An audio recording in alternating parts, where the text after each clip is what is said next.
مجھے جب وہ جیل میں لے گیا نا وہ کوٹ لکھپت میں، تو ایک پولیس کی عورت تھی، اتوار والا دن تھا تو وہاں وہ چھٹی تھی ساری، تو ایک عورت تھی پولیس کی، اس نے وہ 5-6 عورتیں گرفتار کر کے لے آئی، وہ بھی جمع کرانے کے لیے آئی، مردوں کو بھی جمع کرانے کے لیے ہمیں بھی لے گئے پولیس والے۔ تو جب وہ ڈیوٹی آتی ہے نا ایک بڑی، جہاں سے وہ چیکنگ ہوتی ہے، سارے انگوٹھے لگتے ہیں، اللہ آپ کو محفوظ رکھے۔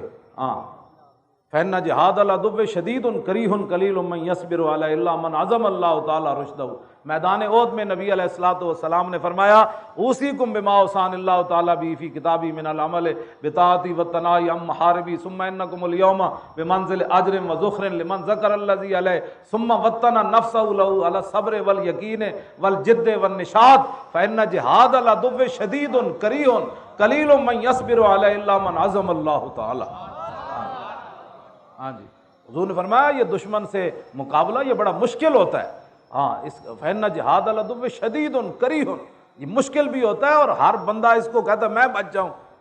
ہاں، یہ بڑا مشکل، الا من عظم اللہ تعالی رشدہ، ہاں جس کو اللہ تعالی ہدایت پر پورا ثابت قدم رکھے پھر وہ جہاد میں ثابت قدم رہتا ہے، یہ بڑا مشکل ہے۔ تو وہاں میں آپ کو ہمیشہ عافیت کی دعا مانگنی چاہیے، کبھی یہ دعا نہیں مانگنی چاہیے کہ جناب آج انج ہو رہا ہے تو پھر انج ہونا ہے تو میں اتھے انج ہو جانا ہے، بڑا مشکل ہوتا ہے، یہ مشکل کام ہوتا ہے۔ میں آپ کو سچی بات بتاتا ہوں، کئی لوگ لاہور میں پکڑے گئے نا، انہوں نے کہا آپ کا مولوی خادم سے تعلق ہے، کہنے لگے میں تو اس کو جانتا ہی نہیں ہوں، انہوں نے کہا سین کر، سین کی وہ رہا ہو گئے۔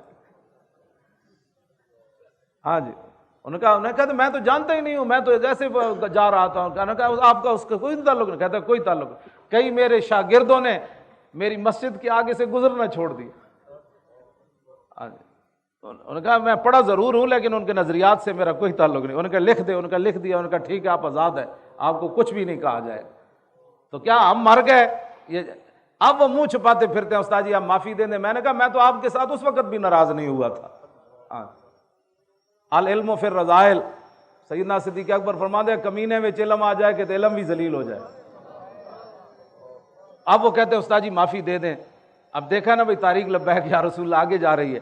میں نے کہا آ جائیں لیکن عہدہ اب آپ کو نہیں ملے گا، عہدہ انہی کو ملے گا جنہوں نے جیلیں برداشت کی، جنہوں نے ہتھکڑیاں برداشت کی، اور جیل کے اندر جا کر بھی کہا کہ نہیں ہم ان کے ساتھ کھڑے ہیں۔ اب ہم نے ان کو ایم این اے کی بھی ٹکٹ دی ہے، ان لوگوں کو ایم پی اے کی بھی ٹکٹ دی، اب وہ ان کے منہ سے رالے ٹپک رہی ہیں کہ ہم بھی۔ میں نے کہا نہیں نہیں نہیں نہیں، یہ بات تو نہیں ہے نا، بات تو عزت تو پھر انہی کو ملے گی نا جنہوں نے مشکل حالات کے اندر ہمارے ساتھ وہ کھڑے رہے۔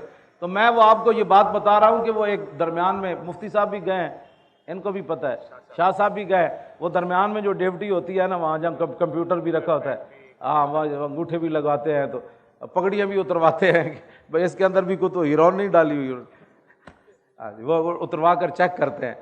تو میری بھی انہوں نے اتروائی تھی، کہا جی اس کو اتارے، میں نے کہا لے جی، میں نے اتارا، کہنے لگا اس کو ایسے کریں، میں نے کہا لے ایسے کر لے، کہتے میں کہا اس میں ہیرون نہیں آ سکتی، اس میں ہیرون نہیں آ سکتی۔ وہ کہنے لگے نہیں ہماری ڈیوٹی ہے، میں نے کہا ٹھیک ہے آپ کی ڈیوٹی۔ مجھے پھر وہ کہنے لگا ایک پولیس والا کہ اس کو اٹھاؤ، ہم نے نیچے سے بھی ہاتھ پھیرنے ہیں کہ یہ، تو میں نے کہا یار معذور آدمی ہوں، کہنے لگا نہیں نہیں ہمارا قانون ہے۔ تو اس نے میرے ساتھ بدتمیزی بھی کی اور پھر 5 منٹ کے اندر اس کا حساب برابر ہو گیا۔ ابھی وہ میرے ساتھ بدتمیزی کر کے فارغ ہوا تو ایک اور پولیس والا آیا قیدی لے کر، تو اس نے کئیوں سے پیسے مانگ لیے، تو وہ اس کے جناب گالیاں شروع ہو گئی، کہنے لگا صبح سپرنٹینڈنٹ کو آنے دے، تو رشوتیں لیتا ہے فلاں کرتا ہے۔ میں نے کہا مزہ لیا ابھی۔ مولانا خدا بخش خیر پوری جو تھا نا، وہ ملتان کی گلی سے گزر رہے تھے تو ان کو کتی بھونکی، تو مولانا دیکھ کر چلے گئے، واپس آئے تو کتی مری ہوئی تھی۔ تو آپ لوگوں نے کہا حضرت آپ نے بددعا دی اس کو؟ فرمایا نہیں نہیں میں نے اس کو کوئی بددعا نہیں۔ آپ کتیا کے پاس کھڑے ہو کر فرمان لگے کتیا میں نے تجھے کچھ نہیں کہا، یہ تو میرے خدا غیور سے برداشت نہ ہو سکا کہ تو اس کے بندے کو بھونکی کیوں ہے۔ اس کو اسی وقت جناب وہ سارے اس کو کہا ہاں یہ سب سے رشوت لیتا ہے، ہم بھی اس کی گواہی دیں گے۔ میں نے کہا لے بھائی تیرا تک کام ابھی ہو گیا۔ ہاں، وہ عورت کی بات یہ ہے کہ جب اس نے مجھے دیکھا نا ویل چیئر پر میں بیٹھا ہوا ہوں، تو میرے جو 7 بندے وہ گئے تھے باہر سے لے کر ان کا چیکنگ کے لیے، وہ اندر چلے گئے، مجھے باہر بٹھا گئے۔ تو عورت آئی تو اس نے اس طرح 2 بار دیکھا تو کہنے لگی ان کو کون لایا ہے؟ تو وہ کہنے لگے ہم لائے۔ انہوں نے کہا تمہیں اور بندہ کوئی نہیں نظر آیا؟ ایسے وہ گرم ہوئی، قریب تھا کہ ان کا گریبان کو پکڑ لیتی. تو میں نے کہا بچی بیٹی یہ تو میں حضور کی ناموس کے لیے آیا ہوں یہاں. تو میں نے پولیس والوں کو کہا، میں نے کہا جلدی مجھے اندر لے جاؤ ورنہ یہ عورت تو میں مارے گی. اب سمجھ آ جائے نا تو پولیس کی وردی پہنے ہوئے بھی سمجھ آ جاتی ہے. کیوں جی؟ مجھ سے ایک لفظ بھی نہ پڑھا ہو تو پھر بھی سمجھ آ جاتی ہے، اور سمجھ نہ آئے تو دورہ حدیث تک پڑھنے کے بعد بھی استاد سمجھ نہیں آتے. یہ تو اپنی اپنی قسمت کی بات ہے نا جناب.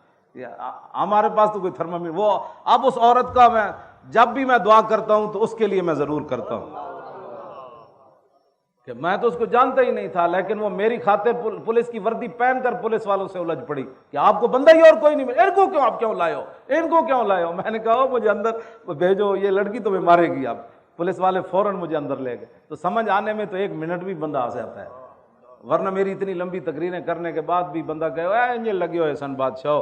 اور چونکہ انہوں نے کسی ایک پنڈی کا مولوی تھا، اس کا میں نام نہیں لیتا، وہ کہنے لگا آپ اتنی سخت باتیں کرتے ہیں نا، تو آپ تو جج کے سامنے بھی جائیں گے نا تو آپ کو کہے گا معذور ہے، اس کو کیا کرتے ہیں حضرت، آپ ہمیں مروانا چاہتے ہیں. میرے سامنے یعنی مجھے علیحدہ بٹھا کر کہنے لگا خدا کے لیے آپ کو تو کوئی بھی کچھ نہیں کہے. تو میں نے کہا آپ تو باتیں اس لیے کرتے ہیں کہ آپ کو جج بھی نہیں کچھ کہے گا. تو اچھا ہوا میں جیلوں میں گیا، گھسیٹا گیا. ان کو پتہ ہے کہ جب ظالم اپنے ظلم پر اتر آتا ہے نا، ظالم ہی ہوتا ہے. ہاں جی، وہ تاریخ طبری میں امام علی مقام کا خطبہ موجود ہے، آپ محرم میں وہ پورا پڑھ کے سنائیں کہ امام علی مقام کیوں آئے. تو جب آدمی ظلم پر آتا ہے نا تو امام علی مقام نے ان کو فرمایا جانتے ہو میں حسین ابن علی ہوں. تو جب ظلم پر اتر آتا ہے تو وہ کہنے لگے ہم تو آپ کو جانتے ہی نہیں ہیں، آپ کون. ظالم تو ظالم ہی ہوتا ہے نا، وہ تو حسین کو بھی نہیں پہچانتا جن کی شکل و صورت بھی رسول اللہ جیسی تھی. ہاں جی، نہیں کرتے. ہاں ظالم ہی ہوتے.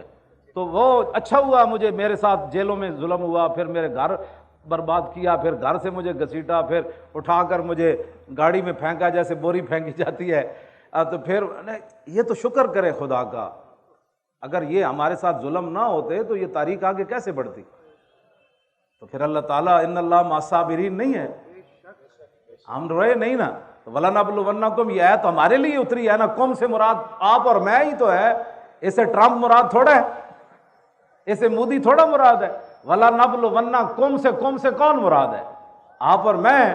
وَلَنَبْلُوَنَّكُمْ بِشَيْءٍ مِّنَ الْخَوْفِ وَالْجُوعِ وَنَقْصٍ مِّنَ الْأَمْوَالِ وَالْأَنفُسِ وَالثَّمَرَاتِ.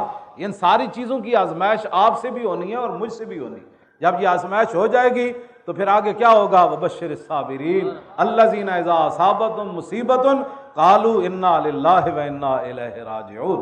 وہ میں نے انہیں جتنا بھی انہوں نے مجھے گھسیٹا، پھر وہ آگے پھینکا، وہ میرے سر سے پگڑی بھی اتر گئی تو میں نے وہ اپنی گود میں رکھ لی، ٹوپی میں نے سر میں پہن لی. تو وہ پھر بھی میں ہنس رہا تھا. تو وہ پولیس والے کہنے لگے آپ ہمارے ساتھ مذاق کرتے ہیں. تو میں نے کہا آپ کا میرا مذاق بنتا نہیں ہے. کہنے لگا پھر آپ ہنستے کیوں ہیں؟ تو میں نے کہا اس لیے میں ہنس رہا ہوں کہ جن کو خوش کرنے کے لیے تم نے میرے گھر اتنا تباہی مچائی، مجھے گھسیٹا اور مجھے ایسے پھینک رہے ہو، اور مجھے تم نے گرم چادر بھی نہیں لینے دی. کہا کہ چل مولوی کو لائے چلو مولوی کو لائے چلو. یہ مولوی ہے؟ ہاں یہ. میں کہا میرا نام خادم حسین. اچھا تو ہے، پکڑو اس کو. وہ تقریباً 70 کے قریب ان کے ایسے گنیں پکڑی ہوئی تھی، وہ میرے گھر میں داخل ہوئے. کہتا آپ کا نام؟ میں کہا خادم حسین. کہتا اچھا پکڑو اس کو، اٹھو. میں نے کہا میں اٹھ نہیں سکتا. کہنے لگا یہ بہانے کرتا ہے، اس کو گھسیٹو.